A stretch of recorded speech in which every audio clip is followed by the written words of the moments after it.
السلام عليكم.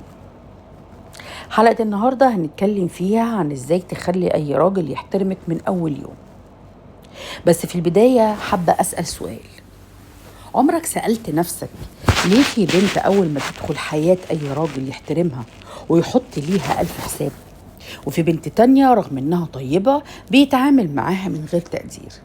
الفرق يا جماعة مش في الشكل ولا الفلوس ولا الحظ، الفرق في طريقة التعامل من أول يوم. لو عايزة تعرفي إزاي تكسبي احترام أي راجل بطريقة صح، كملي الفيديو للنهاية وشير ولايك واشتراك في القناة لو ما كنتيش مشتركة. بصي، خليني أقولك في البداية إن أول انطباع في أي علاقة بيفرق جدا، لأن أول كام مقابلة بيكونوا هم اللي بيرسموا شكل العلاقة بعد كده. لو بدأتي العلاقة بالتنازلات الكتير وإنك بتحاولي ترضي الطرف التاني على حساب نفسك، غالبا هيعتبر إن ده حاجة طبيعية. لكن لو من البداية عرف إنك بتحترمي نفسك وعندك شخصية وحدود واضحة، هيكون تعامله معاكي مختلف، وده اللي احنا هنتكلم عنه النهاردة.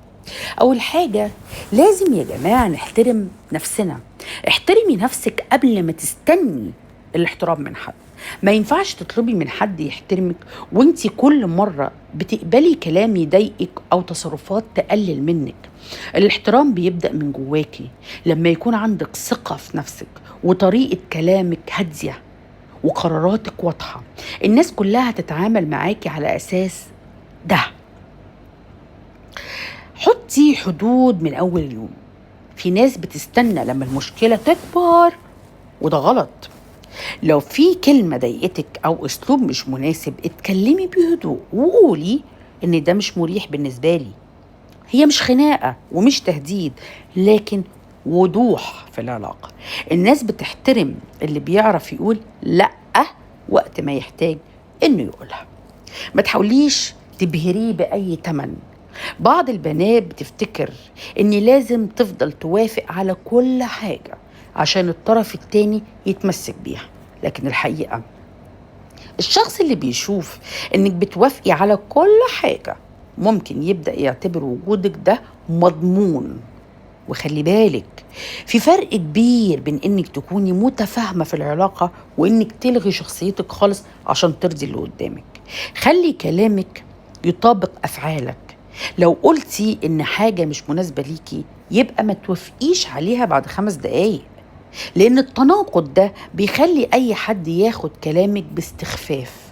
لكن لما تكوني ثابتة في قراراتك، الطرف التاني هيعرف إن كلامك له قيمة. ما تجريش ورا الأوهام. الاهتمام الحقيقي والله بيكون متبادل، مش طرف واحد يفضل يبعت ويتصل ويسأل والطرف التاني مش بيعمل أي مجهود.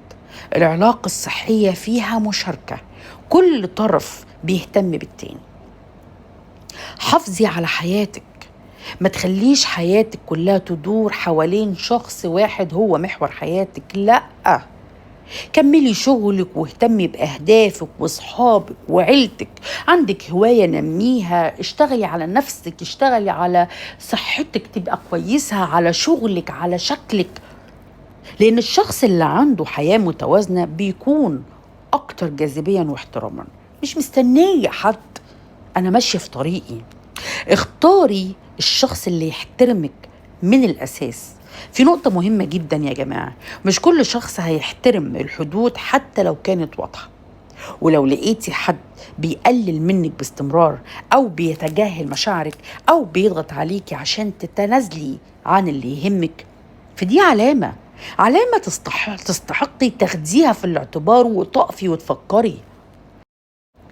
الاحترام الاحترام مش حاجة لازم تطرديها كل شوية قاعدين في مطاردة، لكن ده جزء أساسي من أي علاقة صحية.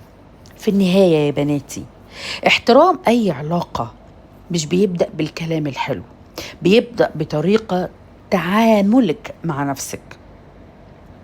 لما تحترمي نفسك وتحطي حدود وتكوني واضحة وتختاري الشخص المناسب، كل ده هتزيد فرص ان العلاقة تبقى قائمة على التقدير والاحترام المتبادل. لو الفيديو عجبك اعملي لايك واشتركي في القناة ما وراء العلاقات، واكتبي في التعليقات ايه اكتر موقف حسيتي فيه ان احترام الطرف التاني ليكي زاد او قل. وفي الفيديو اللي جاي ان شاء الله هنتكلم عن معلومات هتفيد كل البنات